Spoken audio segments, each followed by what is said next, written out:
تو دل جاری ہونا کس کو کہتے ہیں؟ عام طور پر سب سے پہلے مراقبے کی پابندی کرنے والے، تقوی و طہارت کی زندگی اختیار کرنے والے، اتباع سنت والی زندگی اختیار کرنے والے سالک کو پہلی کیفیت ہوتی کہ اس کو اپنے قلب کی جو جگہ ہے، قلب کی جگہ کون سی ہے؟ انسان کے سینے میں بائیں پستان سے 2 انگل نیچے کی طرف، جو بائیں طرف جو بریسٹ ہے نا، اس سے 2 انگل نیچے کی طرف انسان کا دل ہے۔ اس دل کی جگہ پر اس کو ایک حرکت سی محسوس ہونی شروع ہو جاتی ہے۔ حرکت سے تحرک ہے، تو یہ تحرک کہلاتی ہے پہلی کیفیت۔ کیا کہلاتی ہے؟ تحرک۔ ایک عجیب سی حرکت سی محسوس ہوتی ہے۔ آپ نے دیکھا ہوگا کہ کبھی بیٹھے بیٹھے انسان کا گوشت پھڑکنے لگ جاتا ہے، کبھی بازو کا، کبھی کمر کا، تو وہ جو گوشت پھڑکتا سا ہے نا، یہ اس سے ملتی جلتی سی کیفیت ہے۔ تو انسان کو باقاعدہ اپنے دل کی اس جگہ پر ایک کیفیت سی محسوس ہوتی ہے جیسے کوئی چیز پھڑک رہی ہے۔ دل کا دھڑکنا اور ہے اور ذکر کی وجہ سے اس کا پھڑکنا اور ہے، یہ الگ چیزیں ہیں، یہ 2 ایک چیزیں نہیں ہیں۔ یہ جو قلب کی دھڑکن ہے اس کو کہتے ہیں پیلپیٹیشن آف ہارٹ، دل کا دھڑکنا۔ یہ تو 1 منٹ میں 70 مرتبہ 75 مرتبہ بندے کا دل دھڑکتا ہے۔ زیادہ تیز چل لے گا اور بھاگنا شروع کر دے گا تو 100 مرتبہ دھڑکن چلی جائے گی، 120 مرتبہ چلی جائے گی، بہت زیادہ بھاگے گا تو 130 مرتبہ چلی جائے گی۔ تو یہ تو دھڑکن جو ہے یہ تو تھوڑی ہوتی ہے، لیکن وہ جو پھڑکن سی محسوس ہوتی ہے نا انسان کو لطیفہ میں، وہ بہت تیز ہوتی ہے۔ وہ کیا ہوتی ہے؟ بہت تیز ہوتی ہے۔ ارتعاش محسوس ہوتا ہے انسان کو، اپنے اس لطیفہ کی جگہ پر کیا محسوس ہوتا ہے؟ ارتعاش۔ اب اس کی مثال میں آپ کو سمجھاؤں کہ فرض کرو کہ انسان کسی بڑی بس کے اندر بیٹھا ہے اور سٹارٹ کر کے وہ بس کھڑی ہوئی ہے، سٹارٹ حالت میں انجن چل رہا ہے، تو جو لوگ اس کے اندر بیٹھیں گے نا وہ محسوس کریں گے کہ جیسے ان کے جسم جو ہے نا سارے کے سارے تھوڑے تھوڑے ہل رہے ہیں یوں کر کے۔ وہ جو ہلکی سی ایک وائبریشن محسوس کر رہا ہوتا ہے نا بندہ، وہ وائبریشن انسان کو اپنے لطیفے میں محسوس ہوتی ہے۔ وہ وائبریشن انسان کو اپنے لطیفے میں محسوس ہوتی ہے۔ تو کچھ لوگوں کو تو باقاعدہ دل کی وہ پھڑکن محسوس بھی ہوتی ہے، ذرا توجہ کرے تو ان کو وہ ایک کیفیت سی محسوس ہوگی جو تیز ہوگی، وہ دل کی دھڑکن نہیں ہوگی، وہ بلکہ دل کی پھڑکن ہوگی، ارتعاش ہوگا، ایک وائبریشن قسم کی ہوگی جو دھڑکن سے بہت تیز ہوگی، جو دل کی دھڑکن بہت سے بہت تیز ہوگی، وہ اس کو اپنی کیفیت محسوس ہوگی۔ اچھا، کئی مرتبہ ایسے بندے کو جس کو یہ ذکر کی کیفیت محسوس ہو، اگر وہ اور زیادہ ذکر کرے اور زیادہ ذکر کرے تو یہ حرکت جو ہے نا، یہ تحرک، یہ پختہ ہوتا جاتا ہے۔ کیا ہوتا ہے؟ پختہ ہوتا ہے، اور پختہ ہوتے ہوتے اس کا اثر غالب آنے لگ جاتا ہے بندے پر۔ پہلے یہ متوجہ ہوتا تھا اس تحرک کی طرف، اور اب ذکر کرتے کرتے یہ کیفیت ہو گئی کہ وہ اس کے اوپر غالب آنے لگ جاتی ہے۔ تو یہ اس کو اگر نہیں بھی متوجہ ہونا چاہتا تو بھی وہ اس کے اوپر غالب آ جاتی ہے۔ تو پہلے یہ توجہ کرتا تھا، ذکر کی کثرت سے پھر حرکت اتنی مضبوط ہو جاتی ہے، اتنی بڑھ جاتی ہے کہ بندے پہ غالب آنے لگ جاتی ہے، تو خود بخود بندے کی توجہ ادھر جاتی ہے، حتیٰ کہ اس بندے کو اپنی آنکھوں کے سامنے بھی اس ارتعاش کا اثر محسوس ہوتا ہے۔ ایسے بندے کو اپنے قلب کی وہ جو تحرک کی کیفیت ہے اس کی وجہ سے جب وہ غالب آ جاتی ہے تو کہاں اثر محسوس ہوتا ہے؟ آنکھوں کے سامنے بھی اثر محسوس ہوتا ہے۔ ہوا جیسے متحرک اس کو نظر آتی ہے، چونکہ چونکہ وہ قلب کی حرکت ہوتی ہے تو قلب کی حرکت کا اثر اتنا غالب آ جاتا ہے کہ عام بندے کو تو محسوس نہیں ہوتا، لیکن اس بندے کو یوں فیل ہوتا ہے جیسے ہوا اس کے سامنے متحرک ہے، وہ ایک کیفیت ہوتی ہے اس کے اوپر۔ اچھا، اس کو ذرا مثال سے سمجھاتے ہیں تاکہ آپ کے لیے بات کو سمجھنا آسان ہو۔ کبھی اگر ٹیوب لائٹ اوپر لگی ہوئی ہو، ٹیوب لائٹ کہاں لگی ہوئی ہو؟ اوپر لگی ہوئی ہو چھت کے ساتھ، اور سیلنگ فین نیچے لگا ہوا ہو، تو آپ اگر سیلنگ فین کو چلائیں نا تو سیلنگ فین کے چلنے سے آپ کو فرش کے اوپر نا سائے کے اندر ایک ارتعاش نظر آئے گا، کیونکہ وہ بہت تیزی سے چل رہا ہوتا ہے تو سایہ بھی نظر نہیں آتا، مگر ایسے نظر آتا ہے جیسے کچھ چیز ہے اور وہ حرکت کر رہی ہے، ارتعاش نظر آتا ہے۔ وہ جو ارتعاش کی کیفیت ہے ہو بہو اسی طرح اس بندے کی آنکھوں کے سامنے کیفیت ہوتی ہے جس کا قلب جاری ہوتا ہے۔ ایگزیکٹلی آپ اسی چیز کو مثال لے سکتے ہیں۔ یہ ضروری نہیں کہ ہر بندے کی کیفیت ایک جیسی ہو، اس لیے میں نے بتایا کہ سکینہ نازل ہونے کی وجہ سے جو قلب کے اوپر انسان کے اثرات ہیں وہ مختلف ہوتے ہیں۔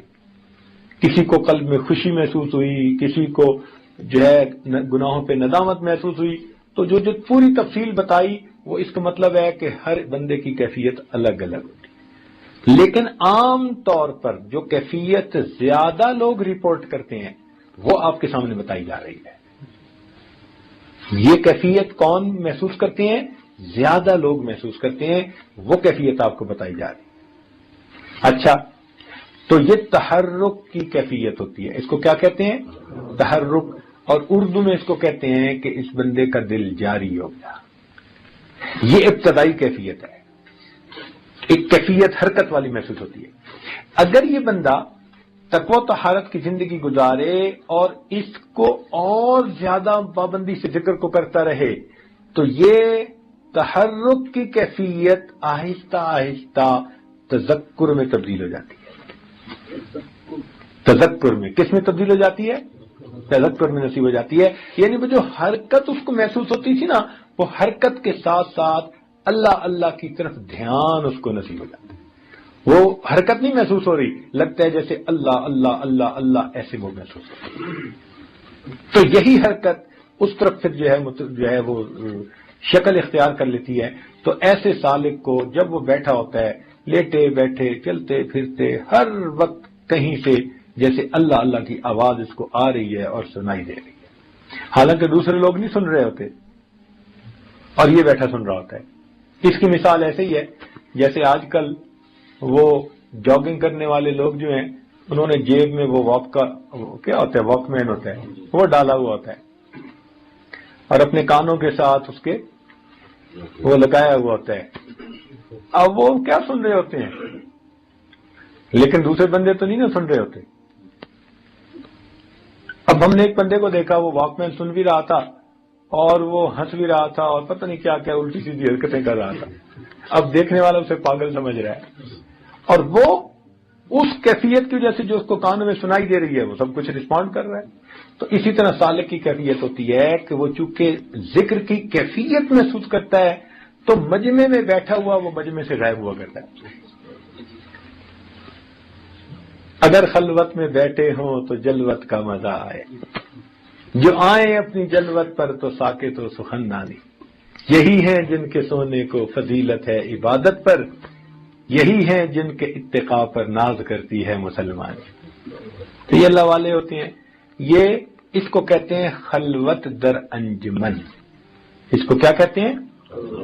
خلوت در انجمن، محفل میں بیٹھ کر تنہائی کے مزے لینے۔ بیٹھے لوگوں میں ہوتے ہیں مگر اپنے یار کے ساتھ مشغول ہوتے ہیں، باتیں کر رہے ہوتے ہیں، اور جب اکیلے ہوتے ہیں تم میرے پاس ہوتے ہو گویا جب کوئی دوسرا نہیں ہوتا۔ اللہ ان کے پاس ہوتا ہے، اللہ ان کے ساتھ ہوتا ہے، ہر وقت ان کی یہ کیفیت ہوتی ہے۔ تو یہ قلب کا جاری ہونا ابتدا میں تحرک کی کیفیت اور وقت کے ساتھ ساتھ تذکر کی کیفیت، اللہ اللہ کی کیفیت ہوتی ہے۔ تو ایسے سالک کو کہتے ہیں کہ اس کا قلب جاری ہو گیا۔ اس کا قلب جاری ہو گیا. چنانچہ یہ اللہ تعالیٰ کو بھولتا نہیں ہے، لیٹے بیٹھے چلتے پھرتے ہر وقت اللہ تعالیٰ کی طرف اس کا دھیان رہتا ہے، اللہ تعالیٰ کی طرف توجہ رہتی ہے. خیالک فی عینی وذکرک فی فمی، خیالک فی عینی وذکرک فی فمی ومثواک فی قلبی فأین تغیب. اے محبوب، تیرا تصور میری نگاہوں میں ہے اور تیرا تذکرہ میرے ہونٹوں پہ ہے اور تیری یادیں میرے دل میں ہیں. اے محبوب، تو مجھ سے کہاں غائب ہو سکتا ہے؟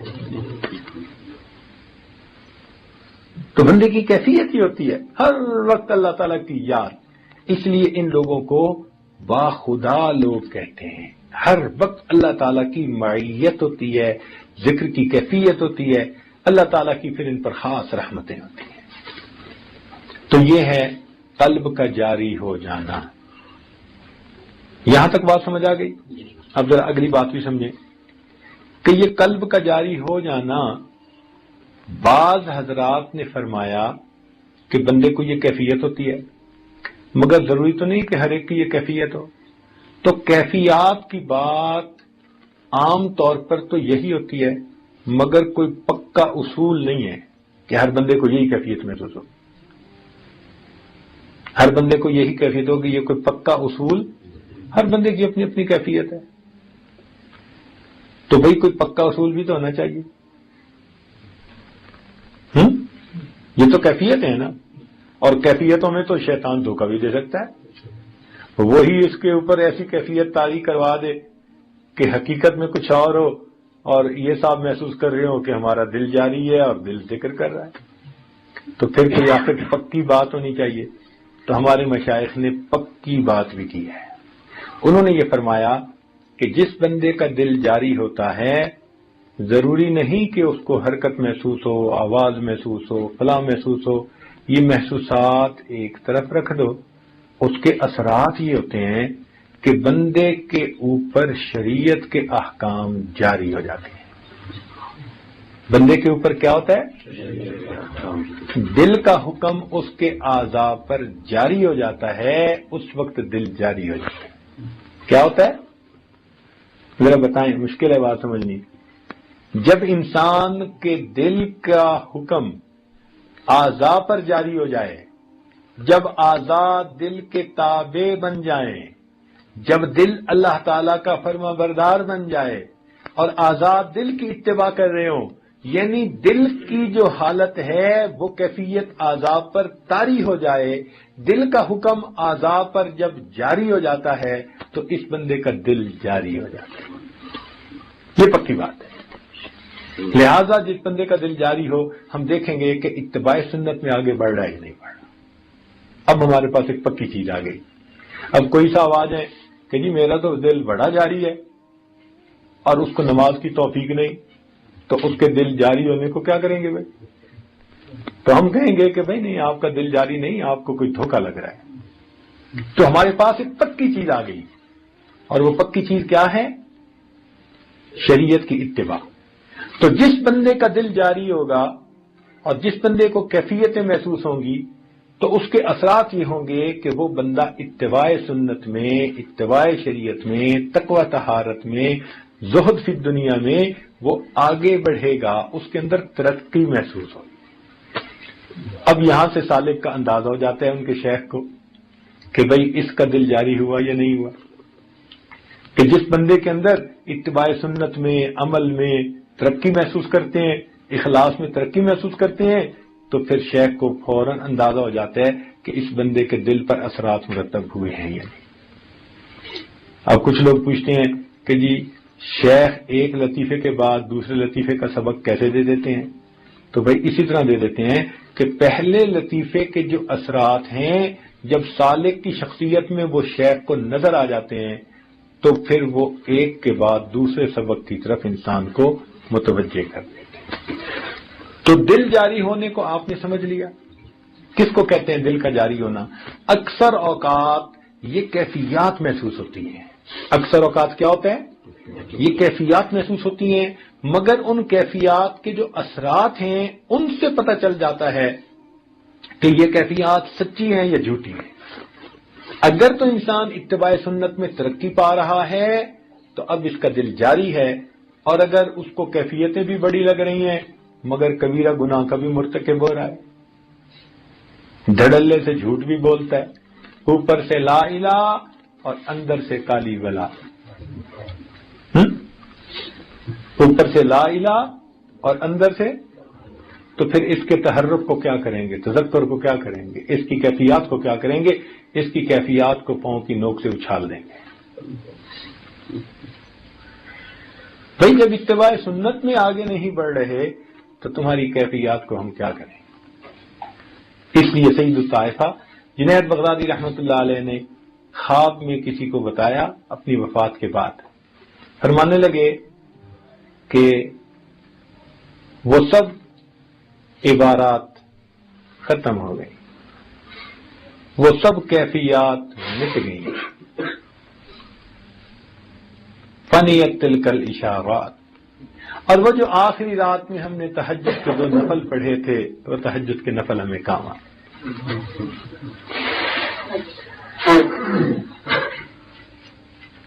اسی وقت سے جو لوگ کہتے ہیں جی کہ ہمیں بڑی کیفیات ہیں مگر شریعت و سنت میں آگے نہیں بڑھتے، ہمارے مشائخ نے ان کی سختی سے تردید کی ہے۔ انہوں نے کہا کہ ایسے بندے کا ذکر لسان لقلقہ، ذکر لسان لقلقہ اور ذکر قلب وسوسہ، کیسی پکی باتیں کی ہیں کہ اگر تم شریعت کی کسوٹی پہ پورے نہیں اتر رہے اور ساتھ یہ بھی کہتے ہو کہ جی بڑی میری کیفیات ہیں، تو انہوں نے کہا جس بندے کو لقلقہ ہوتا ہے نا اس کا منہ ہلتا رہتا ہے، تو انہوں نے کہا اس بندے کا ذکر لسان لقلقہ اور اس کا ذکر قلب وسوسہ، اس سے اوپر کچھ نہیں۔ تو اصل چیز اتباع سنت ہے۔ رب کریم ہمیں ہر حال میں سنت کی اتباع کی توفیق نصیب فرمائے۔